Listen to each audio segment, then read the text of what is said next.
Good afternoon, everyone. Good to see you here. Today, I'm very pleased to introduce Dr. Piers Jones, who I got to know very many years ago. Some of you might know that I came to US as a PhD student. When I was really new here, I thought about me working with Dr. Jones. And I also applied to his program, and I was even writing a very bold email. I don't know if you remember that, but I said, if you be my advisor, I'll be your best PhD. You did say that. That's funny. And then I was in geography, but I took independent study with Dr. Jones and his team, and he do amazing stuff. But we realized that our research interests do not really align. I'm about producing energy, and he's about conserving it. So I still think he does amazing things, and I'm so happy he's here today. He's going to speak about some of the work he and his team does, and I will say, they're open for collaborations. They have tons of data. We just tell them more about that. So welcome. Thank you very much. It's great to be in this room. From the outside, I've seen this building for many years and be able to look right into the treetops. It's quite spectacular. I hope I don't become distracted by that. I'm going to go through this fairly quickly because it's a very large palette of information that I'm going to share with you. I would encourage you, if I say something that doesn't make sense, just ask a question. Don't wait till the end. If we don't get through all of that matter, because it's a large palette, you'll see portions, and that's good enough. If you see the whole thing, that's fine too. I'm going to talk about shifting development practices with metrics, benchmarking, monitoring. And I mean those words literally. And I think you'll see that as I go through the presentation. My group is called the Program for Resource Efficient Communities. I'm an engineer. I had other people that wanted to call it the Program for Sustainable Communities, but I'm an engineer, and I can measure resource efficiency. I find it very difficult to measure sustainability. So I was more comfortable with that wording. I won't read you anything else, but I do want to read this. We promote design, construction, and management practices in master plan communities. Now, there's an example. You're going to find out what a master plan community is if you don't know. That make more efficient use of energy and water, and that minimize environmental degradation. So that's what we try to do. To explain a little more about what that means, I want to describe to you what conventional land development practices look like in Florida. And if you've driven on the roads outside of Gainesville, it's not as prominent here, although if you go to the west side of town, there's a big development called Oakmont. You can see a lot of activity out there. And you'll see activity around town, but most of what happens in town is kind of redevelopment. And what I'm talking about is greenfield development, where you take pastures and farms and whatnot, convert them into residential communities. So we work with a very particular group of people that we target. These are called master plan developers. And this is an example of one of those developers. It's called the Bonita Bay Group. And they worked in Southwest Florida around a little community called Bonita Bay. And why do I want to work with them? Because I started out in extension. I'm in IFAS, and I work in extension, meaning that I work out in the state. I don't actually teach any classes on campus. I do have some grad students, but I don't do much work here in Gainesville. But when I first started, and I was running energy programs, energy conservation programs, I literally, when I took the job, in my office, there were 7,000 decals. And they said, turn out the lights when you leave the room. And, you know, they have a little rectangle in the middle. And that's back when we had the toggles, not bouncers, but the toggles. I like those. And so the idea was, and I was being paid by the state of Florida to distribute these decals. Now I'm a PhD mechanical engineer. And I'm looking at that and I'm trying to think to myself, how do I know if this is having any impact whatsoever? I mean, it was ludicrous. And so I said, well, why don't we, instead of concentrating on that, why don't we concentrate on moving toward, back then we were using incandescent lighting. Why don't we concentrate on changing the lighting? So who do you work with if you're going to change the lighting? Well, you start working with the builders. And you start trying to change how the system works. It's just a more efficient system. So you leave the lighting on for the same amount of time, but use less energy.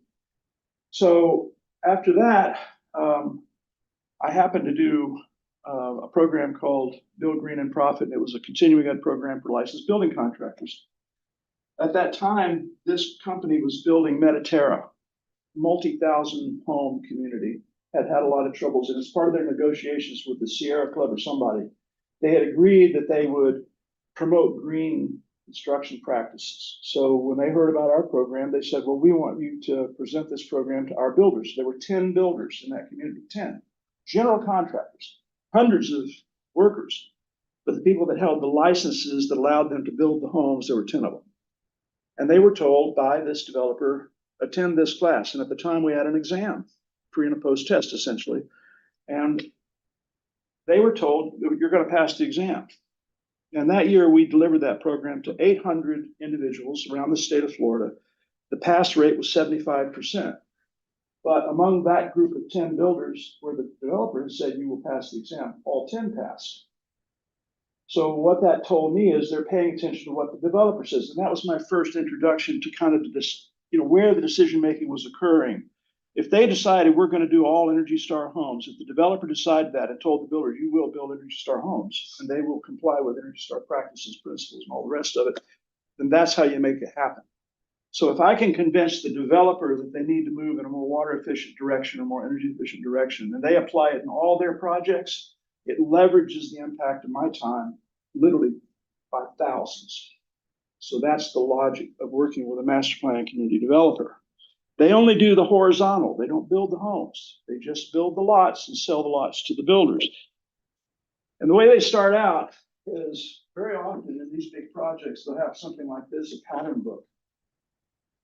And you can see this picture, and that's essentially a plat of how they think the lot layout will occur. This is on Lake Apopka. It's a real project, Open Park. And they make it really pretty with shades of green that you don't see in nature. And they have these, even these little neighborhoods laid out. There's Central Park, and there's Triangle Park, and all these, all of that stuff's done. And you know what? When this work was all done and that book was produced, the developer hadn't actually paid for the land yet, because the land was still zoned agricultural. And if they paid what it was worth as land where you were going to build homes, that price was very different than its value as agricultural land. So they make a document like this, and then they use it when they're working with the county commissioners or the city commissioners to get the approvals, working with the staffs to get the approvals to build this project. They also use it to get developers, people to invest. And generally it's insurance companies and pension funds that have used to invest up through 2008. That's where the primary money came from to invest in Florida housing. It was a very good 7 to 10% rate of return, and that's what insurance companies liked. And it was a sure thing until 2008. Whole nother story. So the level of detail is rather amazing.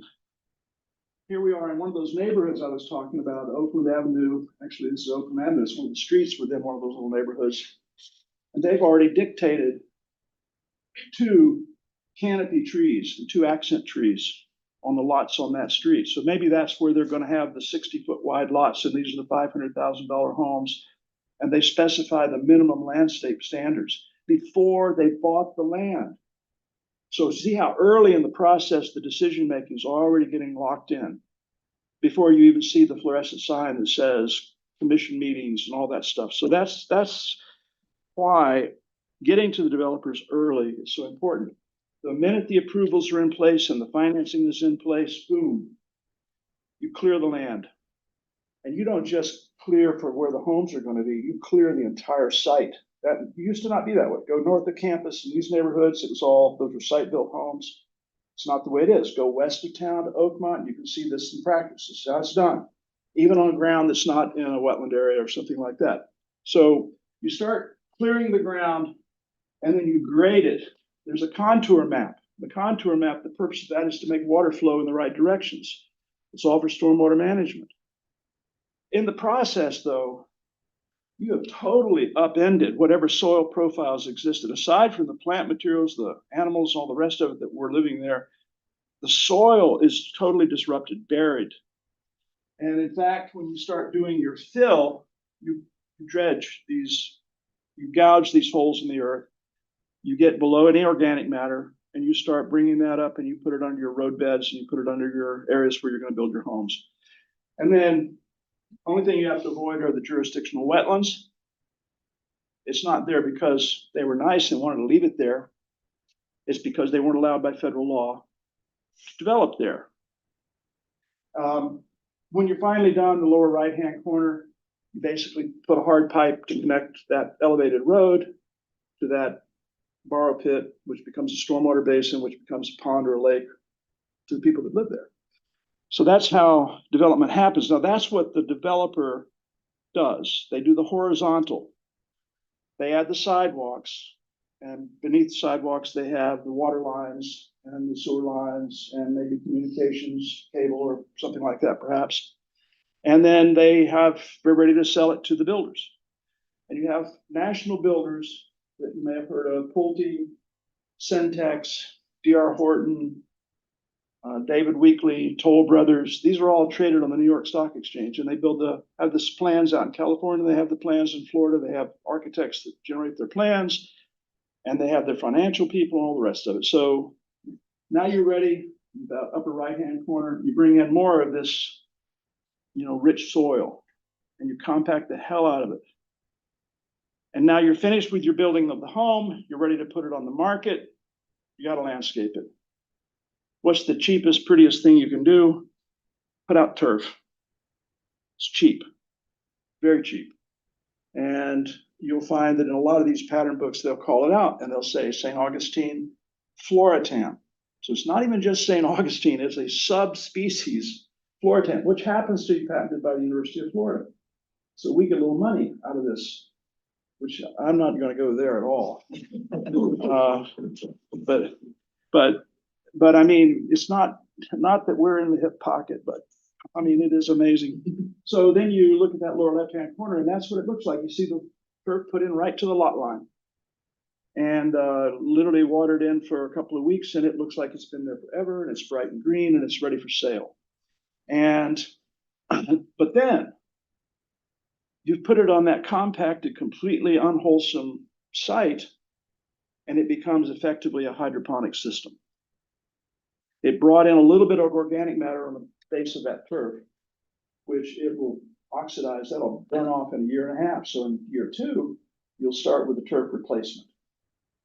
And that'll be the HOA, the homeowner association, or somebody having to pay for a turf replacement. So that lower picture is not an unusual picture. Early in the morning, people generally have it's all regulated, it's all automated, it's in-ground irrigation system. So that's what we got going.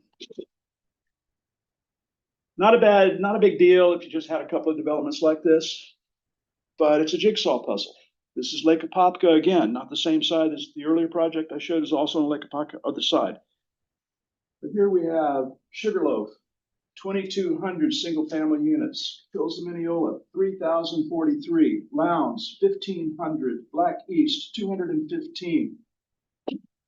Just start rolling them up. That used to all be citrus land, by the way. When I was a student here, back in 1966, and I would go home to Melbourne and Brevard County, I would drive down 441. I-75 didn't exist. And I would go through those orange groves. And there were certain times of years when they were blooming. Oh my God, fragrance, just amazing. Not that way now. I'm not, and they were killed off by freezes. They were not killed off by developers. But that's now what they are. And of course, there are possibilities that this is going to lead to some problems. And among other problems is the problem of water supply, because those perpetual irrigation systems demand a lot of water, at least the way we're using them now. And it's not like the homeowner, the informed homeowner says, hey, this doesn't make any sense. I'm going to stop. I'm not watering my lawn. The homeowners associations or the conditions, covenants, restrictions, or the deed restrictions, whatever the legal language is, requires that home to continue to be maintained in a particular condition. And the reason is because those developers have another phase coming. And you're going to drive through phase 1 to get to phase 2. So they want phase 1 to look sharp. So you don't put any cars up on blocks. You don't park any Winnebagos in the front yard. You don't have a messy garden in the front yard. They want it to look clean and neat. and they will demand that of you. And there's another reason for that, and that's comps. Comparable valuations for purposes of mortgages. That's another financial reason for it. But anyway, this guy, he lives in Pasco County, just north of Tampa, in the town of Bayonet Point. Isn't that cool? I mean, can you imagine who thought that up? But Joe Prudente, 66, it says here, inspects his new lawn after he spent a night in jail. His neighbors came in and resodded his lawn because the HOA had come after him because he wasn't taking care of his lawn. And his daughter, Jennifer, I think it is, was sobbing, and she was saying what was either food or water bill. I don't know the story, but what I do know is that the HOA, and by the way, this is 2008. This is when that downturn occurred, and there was a little bit of a recession at the same time. So, things were tight. So anyway, this was, again, remember that 2008, October 2008, he goes to jail for not watering his lawn. And what happens literally 6 months later? Tampa Bay Water, which is the wholesale water provider for Hillsborough, Pinellas, and Pasco counties, that Tampa Bay area, they provide all the water to all the utilities. Their reservoir had to be closed down because the Hillsborough River was not flowing. There was not enough water flowing to keep the reservoir full or up to a level that was acceptable. There were environmental reasons why they had to close it down. They were already being fined by the Southwest Florida Water Management District for over pumping the aquifer. They were drawing too much water out. There's an allowance. It's called a consumptive use permit. And they were already exceeding that level. And so they ran out of reservoir water. And so it makes you wonder, all those yards that need to be watered at the same time, you're having a drought and you can't even provide. Something's wrong. 1950 to year 2000, dark blue is withdrawals from the Florida aquifer, sucking it out of the ground, all the straws in the aquifer, sucking it out of the ground. And then the light blue, that's the surface waters being used and chlorinated, treated so that it can be used as drinkable water. But not to worry, if we run it dry, it doesn't really matter. The ocean's never going to go dry. So all we do is take the salt out of the ocean. That's a good solution, right? So that's the Tampa Bay desal plant, which is one of the largest desal plants in the world. It was meant to be a big savior of Tampa Bay from their water woes. Here's the little data that was put together. These are the three sources of water that Tampa Bay has. It's groundwater pumped from the aquifer and surface water from the Hillsborough River, the reservoir, and then desal water. And for 2006, 7, 8, and 9, this is the proportion of water, the production. And notice that number up here. This is million gallons per day. So that's the amount, 17. In 2009, they were generating 17 million gallons a day at the desal plant on average. So it's doing its job. You couldn't pull any more from the aquifer and the reservoir was going dry, so you substitute desal water. Well, the problem with that scheme is that's the energy cost Tampa Bay Water was paying for those three services. For the amount of desal water you got compared to what you were bringing from the aquifer, from the reservoir, it was a ratio of 20 to 1. Just the electric bill, just the electricity to run the desal plant, to run the desal process. Not the $500 million that had to be financed to build it, not the maintenance, not the employees, none of that is included, just the electricity. So no matter where you are in the world, now there are, I'm sure, more efficient desal systems, but you're still looking at a lot of cost. And to think that you're going to run hydroponic landscapes while you're going to pay that kind of electric bill. So how bad is it? Well, this is Gainesville, GRU, Gainesville Regional Utilities. They are the water utility in this area. If I look at homes, when was your house built? 91. 91? Mm-hmm. Okay. So right here. So these are the years when the houses were built. 1950, houses built in the year 1950 to 1955. So you can see how it works. These are the newest homes, 2020. This is from the property appraiser And it's the homes with sprinkler systems. That's the language that they use. It's one of the few property appraisers that keeps that data. So you can see that back in 1950 until 1985, until ULOT came along, we were doing pretty good, and we were keeping our average daily water use below 150 gallons per day per household.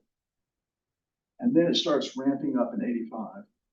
And now, instead of 5% of homes having sprinkler systems, now 85% it says there. It's probably not true. It's probably more than that. And look what happened to the total water use. Now we're up close to 400 gallons per day, individual house usage. That is not indoor water. That is strictly irrigation that's doing that. So that pattern, you can see it all over the state. We have data. Dr. Engstrom mentioned that we have data. We do have data.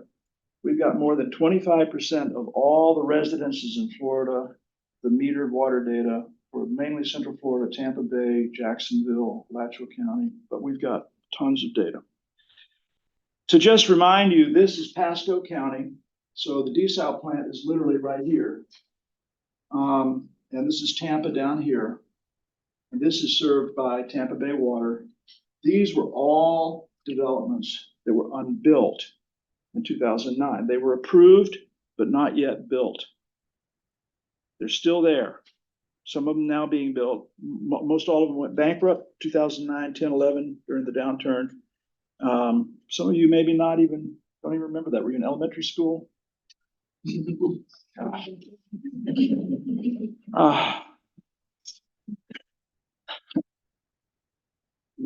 I talk about it as if it's just yesterday's news, but no, it was, when you probably would have no idea. Anyway, point is that those houses were unbuilt when they were running out of water back in 2008, 2009. Those properties were all unbuilt. They were all going to be supplied by exactly the same water utility. Where the hell were they going to get the water? Right? Big problem.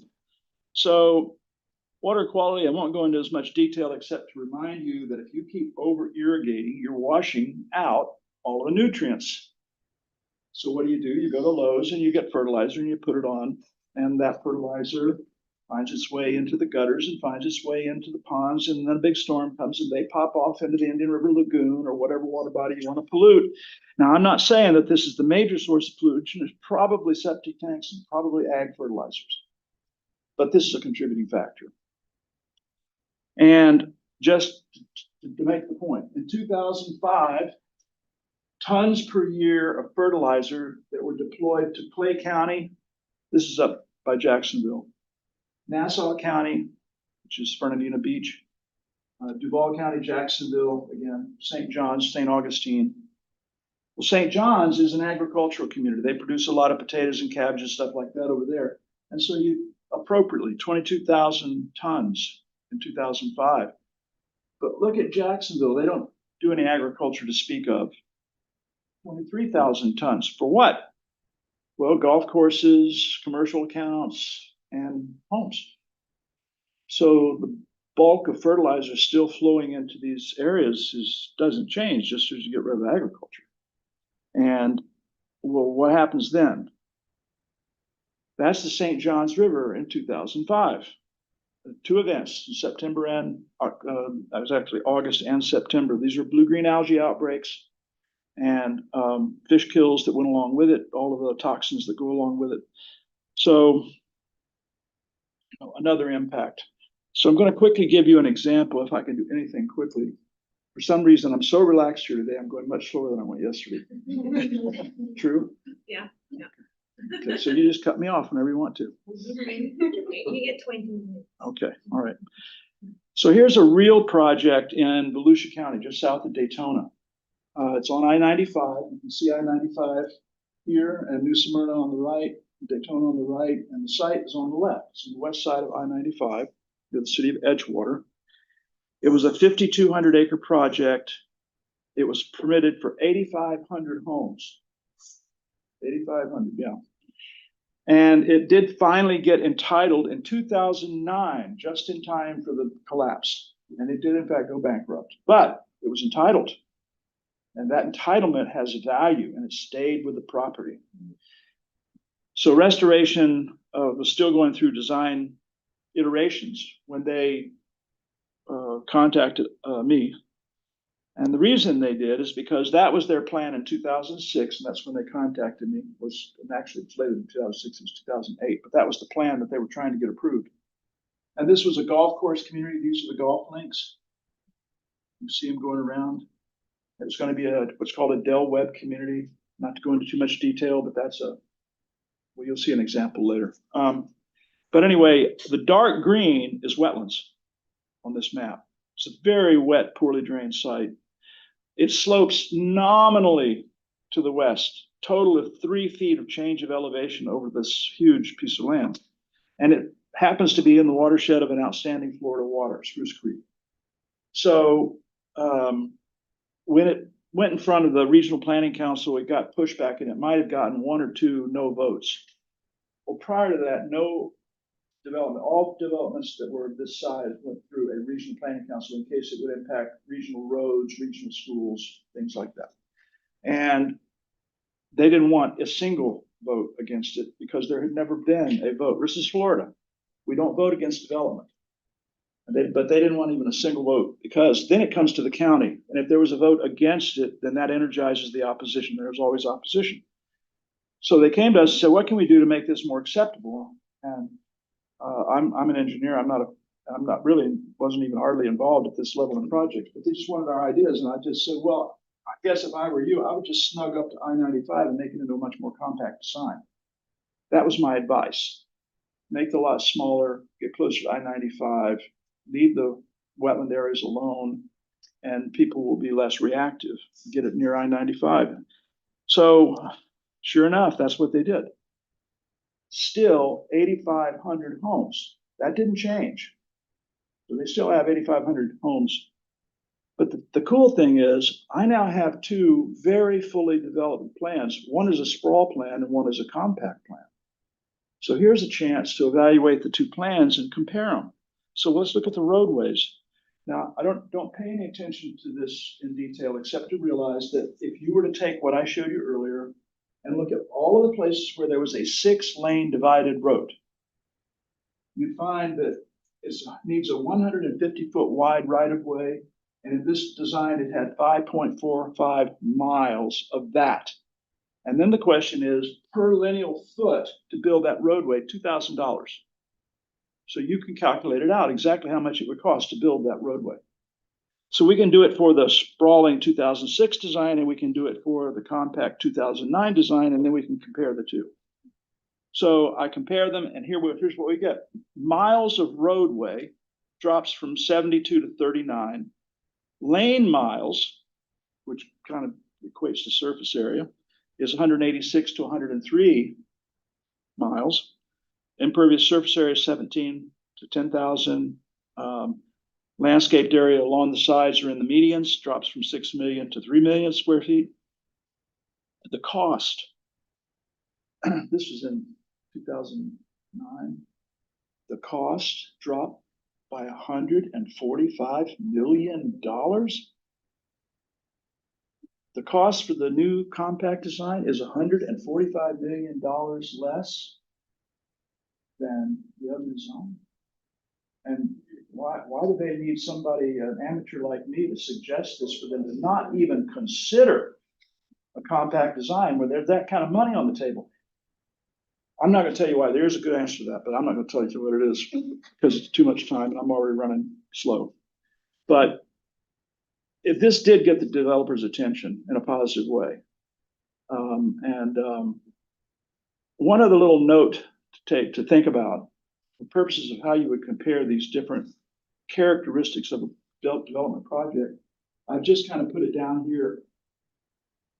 If you do the life cycle analysis on the roadways that are no longer there, the reduction in carbon footprint of the roadway system, including 50-year life and so forth, it would be the same in terms of carbon offsets. It would be the same as having put solar on 2,000 homes.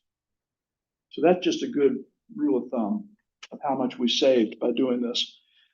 So that's the kind of quantitative analysis that we want to do. And if we do it for transportation, you do a network analysis, vehicle miles traveled, network analysis, each block. And, you all do this kind of stuff, I'm sure. I mean, not this, but I mean, you can imagine how it's done if you don't do it. But you take this block and you say, for this block to get to that exit, what's the shortest route? And so you calculate that and you do it for every block, then you sum them up, and then you assume a certain number of trips per day. Okay, you got that. So that's the old design. And at the time they had 3 exits from the community, and they had a certain amount of commercial space. And so they had on-site trip capture. And this is the other design, only 2 exits from the community. You can obviously see what's going to happen here. Tremendous reduction in the same number of trips under both, because it's the same number of homes, same number of people, same number of trips. But one key thing, not to try and fool you or anything, but we assumed originally that 20% of those trips were within the community, whereas in the compact design, where they added another several million feet of commercial space, we assumed it was 50%. So that could be not right. I mean, that could be wrong. I don't think it is, but it could be. So that reduces metric tons carbon to 40,000. But here's the cool thing. In terms of the mileage, we dropped from right at 600,000 miles per day driven to 350,000 miles per day. Gallons of gasoline, 30,000 to 17,000 gallons per day. This is back before we had Teslas. So if it was a $3 a gallon gasoline, that was $13 million a year that stayed in the pockets of people in the community, which means they're able to pay their mortgages, right? Because they're not having to take the same dollar that they were going to spend for gasoline, and they can use it to pay their mortgage. Under this scenario, in terms of emissions, 13,000 solar rooftops in exchange for just compact design, efficient transportation. Some of the other stuff that they had done to demonstrate this, and they called this a European boulevard, so I'm sure you would understand that. That was the model that they were going to use as a really big central corridor down the community. Landscaping, 4 practices, this little analysis we did: mowing, fertilizers, pesticides, and irrigation. We did an analysis of, if we follow the University of Florida recommendations, what's the carbon footprint of each of those practices? So when you mow, you combust gasoline, and there's life cycle analysis of equipment. Fertilizers, basically, we just use nitrogen energy to create ammonium nitrate. Pesticides, I'm not going to talk about that one. Irrigation, just pumping water around. We had all this data, and so we calculated these things. And surprisingly, even with groundwater, the cheapest source of water was still the highest. We followed University of Florida IFAS recommendations. It was the highest demand for carbon, from a carbon footprint point of view. And if you do the same thing, though, with that desal plant, remember the desal plant? Remember 20 times as much? It went from 34 to 579. It blows everything out of the water if you have to produce your water that way and then use it to irrigate. So that's kind of a fun little fact. If you go to very small lot sizes and you basically eliminate, there's just not that much area for anything to be irrigated. And that's with that more compact design, 2-story homes. That's kind of what you got. And there were less than 25% of residents with lots designed for any turf at all. Now, factor that in and do our analysis again. And you look at the pesticides, fertilizers, mowing, irrigation. Mowing from 33,000 gallons of gas a year to 4,000. You can see all of these things are going in the right direction. Resource efficiency. And water, we went from 1 billion gallons a year to 63 million gallons a year. So that's when we say quantitative benchmarking, all that kind of stuff. That's what I'm talking about.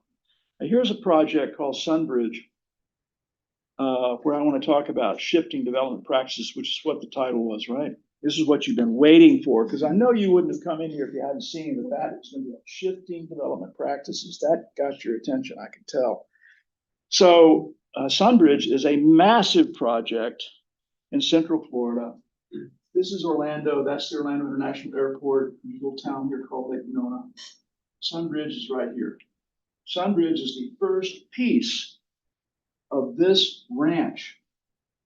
all of this in pink and red and yellow, is one property. It's owned by the Mormon Church. It's called Deseret Ranch. It's an agricultural operation, and this is the first portion of the ranch to be developed. So this is setting the tone for everything to follow. This North Ranch sector plan is already approved with an 80-year build out. So they've got 80 years to implement the plan. Will you even be alive in 80 years? I mean, this is the amazing thing.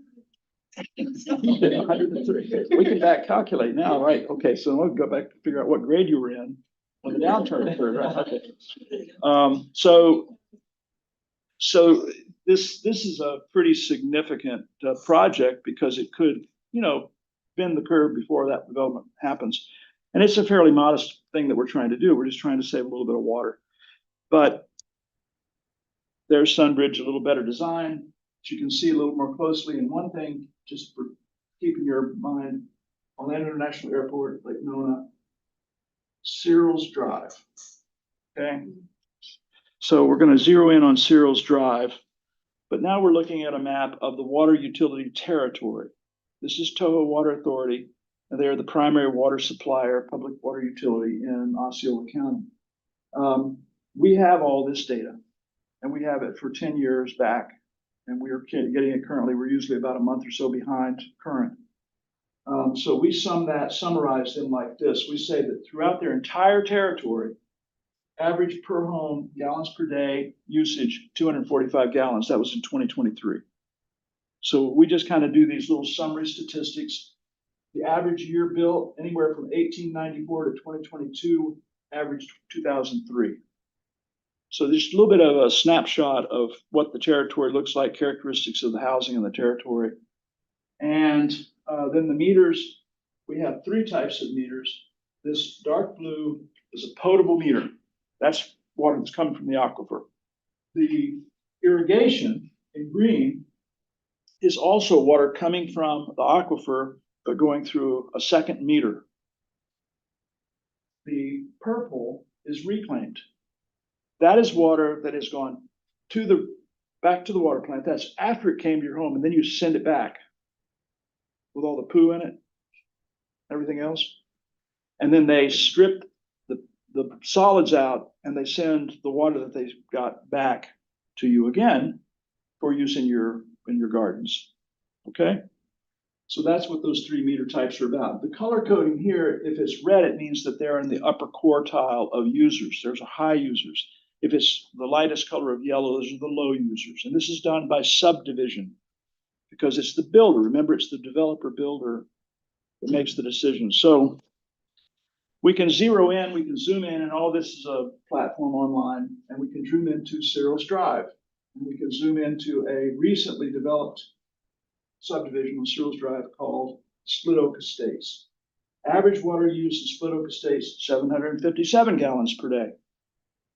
So there's your question. The average across the entire territory, 245. The average in a recent development near where the new development is, 757. Well, which way is it going to go? If you were a water management, if you're a planner, water resources, something you'd kind of like to know. They're going to build how many homes in Sunbridge? 33,000. Are they going to use 245 gallons a day or 757 gallons a day? Or are they going to be really bad actors like this guy and use 1,410 gallons a day? Okay, so I'm watching you in particular. And what I want to know is, am I getting too preachy or too comedic? Okay, it's not. Okay, I don't mean this to be stand up on the one hand. On the other hand, it's late in the afternoon and I do want you to stay awake. So if we were to take that and calculate the area of that land, I can now tell you the irrigation rate. These numbers are a little, it's contextual. So gallons per day is everything going, it's just gallons per day. But I'm going to tell you that that's the equivalent to 200 inches per year that number, whatever it is, this one, on that area, 200 inches, I can't reach it. It's above that ceiling. 144 inches would be 12 feet. That's how I have to do things at this point without a calculator. But so that, how can you imagine that they're putting that on plus the 50 some odd inches that they're getting in rainfall? It's just astonishing because they're killing their landscapes. Why is that important? Because the water utility, Toho, has an efficiency program. And they try and convince people to do what's efficient, because an efficient, properly functioning turf landscape can live on 28 inches per year. So their goal is 28 inches. You got a guy doing 200. So again, what can we do? Well, within Del Webb, Cyril's Drive, Split Oak Estates is right here. The very first community inside Sunbridge was a conventional community, a Del Webb community, one like I mentioned earlier. Del Webb is a gated, because you got to keep people out that are undesirable. And it is, and by the way, undesirable means you got to be 55 years or older, or you're out. You got another 20, 30 years to show before you're even allowed. Even grandchildren, I think they're allowed one overnight on the weekend. I'm not joking. I am not. You're youngsters. You don't know what are you, Gen Z or millennial? What? You guys just don't know. We boomers, we're scared of you. So anyway, that's the kind of. But look at the landscaping. All turf, all St. Augustine, and remember the borrow pit that I was showing you? Well, there's the borrow pit that's now the lake. Look at it, such a natural looking lake, right? And on that nice slope, every time they've got a big rainstorm and you fertilize, it dissolves. You can see where it's going. This is not a mystery. This is the edge of the community. This, where these pine trees are, that's the natural lands. It's between 5 and 8 feet of fill. 5, 8 feet fill before they start building the homes. And now you're putting your chemicals up here, rain and water. Where are they going to go? They're going to leach out into the natural areas if they don't, chemically change them to their form. So that's kind of the worry. Well, looking at Del Webb, how are they doing? Well, compared to Split Oak Estates, they're doing pretty good. 396 is the first phase. It's a little bit young, but 396 gallons per day per household for that particular phase. And one thing that's interesting is 165 to 162. Every one of these homes has both a potable meter and a reclaimed meter. So we now can completely separate what you're using inside the home from what you're using in your landscape. And so that is benchmarking. So we're knowing, I gave you the intro, said we're going to try and quantify things. Well, now we've benchmarked. We said that's your goal. You want to do better than that. You want to do better than Split Oak Estates for sure. You'd like to come all the way down to territory-wide 245, 54, whatever it was, or even better. So can we do better? And again, to put that number that I just showed you in the context, remember it was 200 inches at that bad home. 28 inches is what the county, the water utility would like for you to do, 28 inches.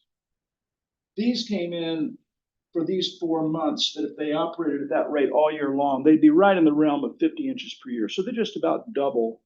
Not too bad, but certainly nowhere near where the efficiency program would want them to be. So we are working with the developers. The developers now have just these first homes having been built, but they've got 33,000 to build.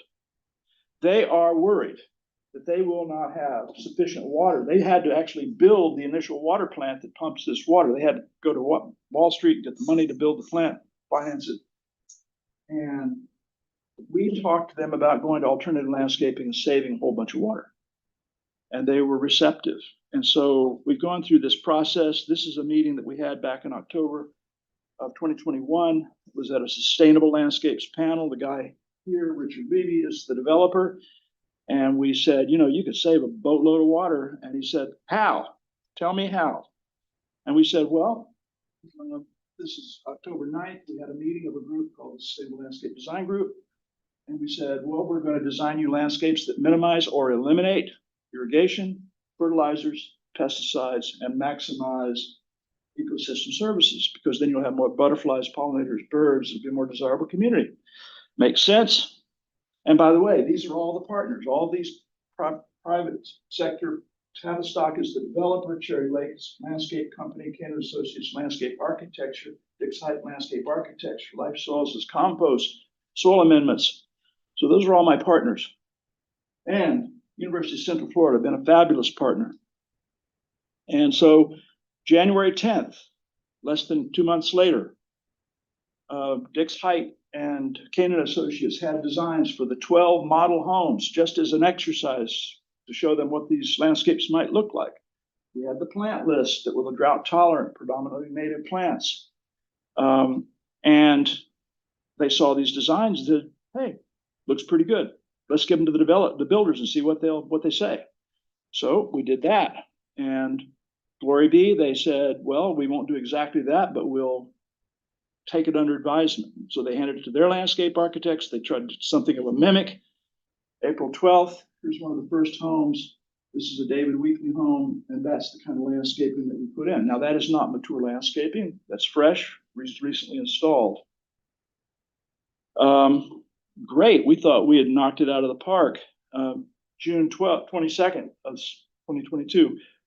Even better, they adopt the Sunbridge Community Landscape Standards, and they enshrine some of these recommendations. And what they're now saying that all homes, not just the models, all homes have to start following this alternative landscape model.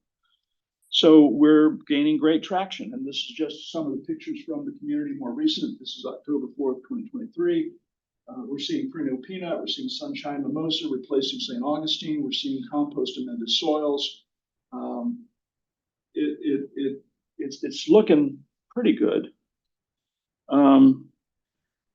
But one of the things we discovered, and I'm going to show you, you'll see it in just a moment, was that during the months of May and June and July, the water savings were, the water use was no different as their weapon. So all of our effort, and we hadn't improved a thing.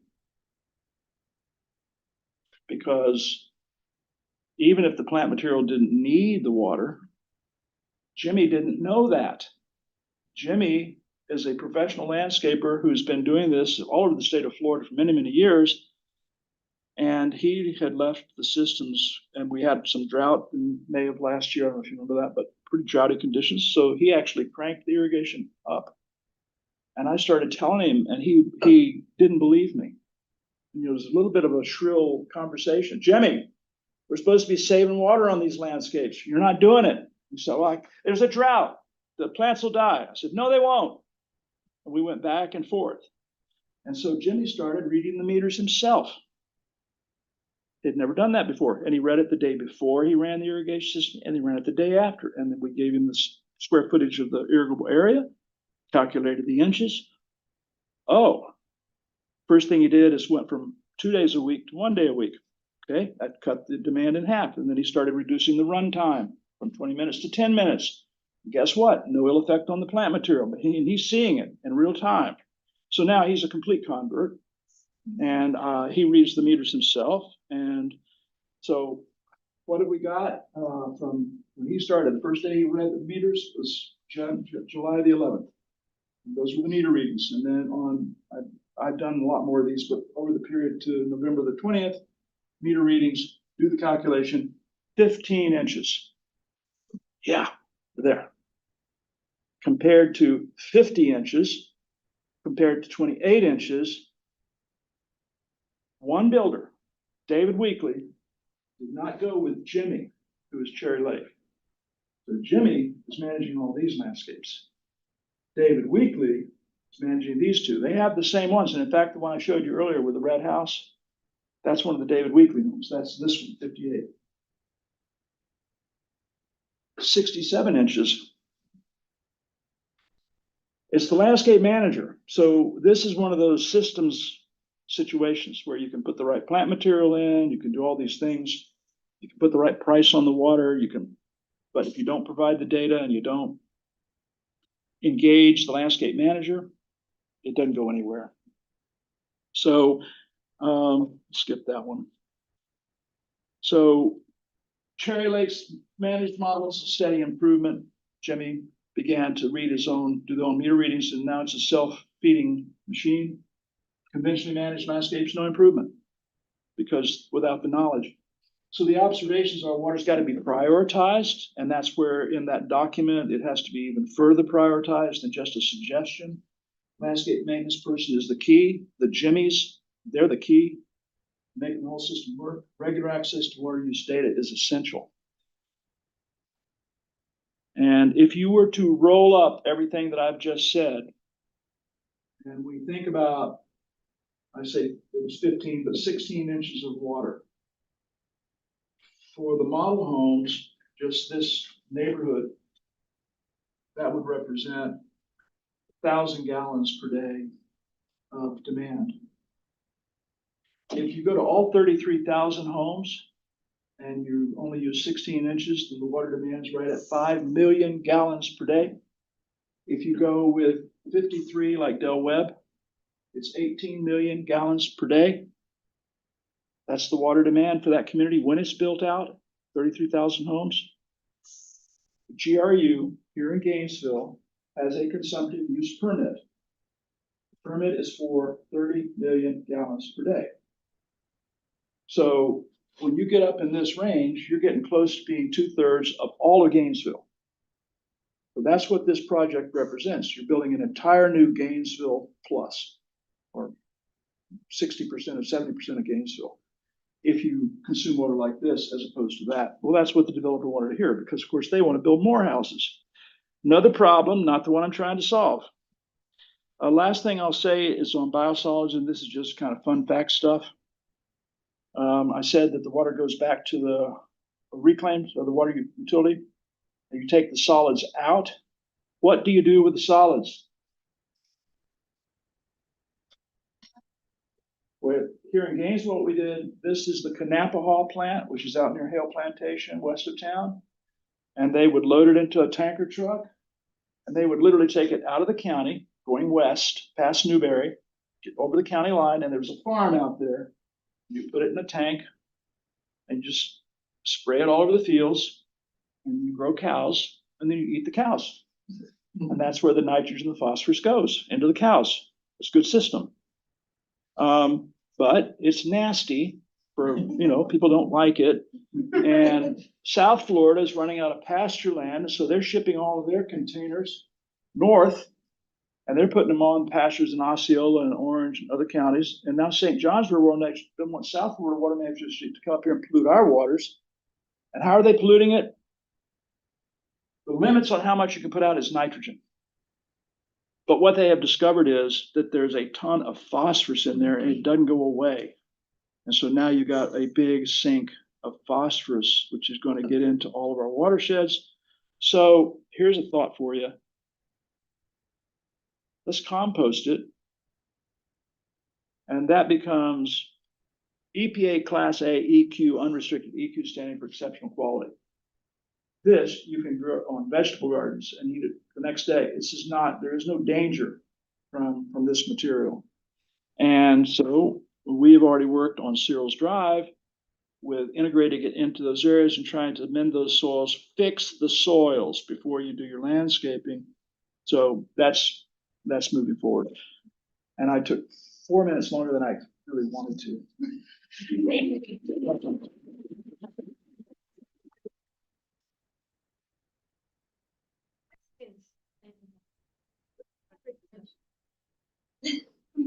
Do people respond well to a landscaped yard as opposed to a turf yard, depending what they think they want to move part of for these developed homes?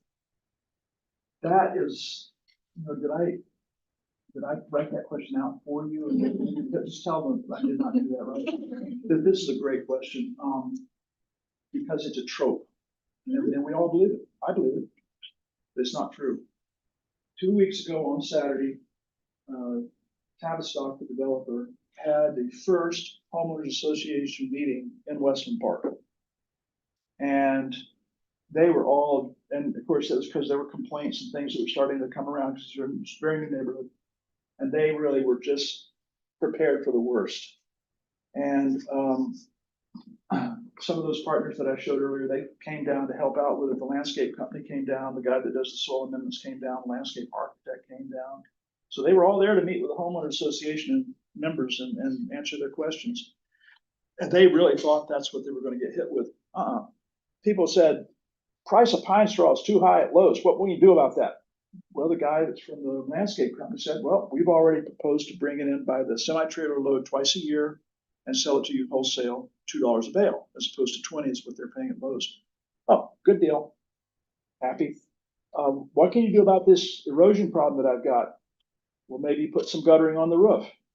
The builder had not put guttering on the roof. Didn't have anything to do with landscaping.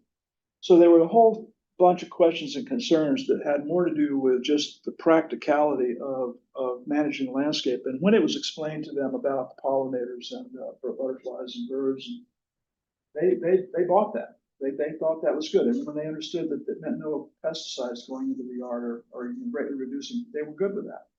And they've integrated that into the marketing. They've actually, and in fact, they are taking we have graduate students, by the way, working in these projects, doing things like monitoring arthropods. Who wants to monitor arthropods? I mean, I couldn't imagine, but we found some student that wanted to do it. So maybe there's a master's degree in it. I don't know, but we actually are gathering data, some of it publishable, but we view it as a living laboratory, and it's an ongoing experiment. And it's a management is the biggest question I think we've got is back to getting the Jimmies of the world. How do we train them up? So that's an issue. So interesting. See, but like I said, this history of some of the history of Florida development this World War II is just this unplanned development, except in like some areas that maybe grow maples. And then it seems like things in the last however many years have just money, and then the fact that more than 1,000 people move to Florida a year. Yeah. Now, Not 1,000 a year. oh, I'm sorry, a day, yeah, a day. So it's one of the fastest, or not the fastest growing population state. But this development model where you just clear, you see this a lot in Florida now, where you just clear everything, the whole landscape, like you're explaining, and then build, and then plant, as opposed to retaining some of the natural fauna or flora. You're trying to make a comment here. You're trying to find a question, and I'm sure, but Yeah, I'm just wondering, why is it for the developers find that more cost effective to just totally clear everything? absolutely. No, that's And it started with slab on grade construction. You know that phrase? You know that phrase? Basically, it's a concrete pad, thickened at the edges, and then you go either a block or a frame wall being wood, block being concrete. North of Ocala, concrete. South of Ocala, frame on the line. And that's not universal, but it's kind of a rule of thumb. But when they started doing a slab, well, the slab couldn't be at grade.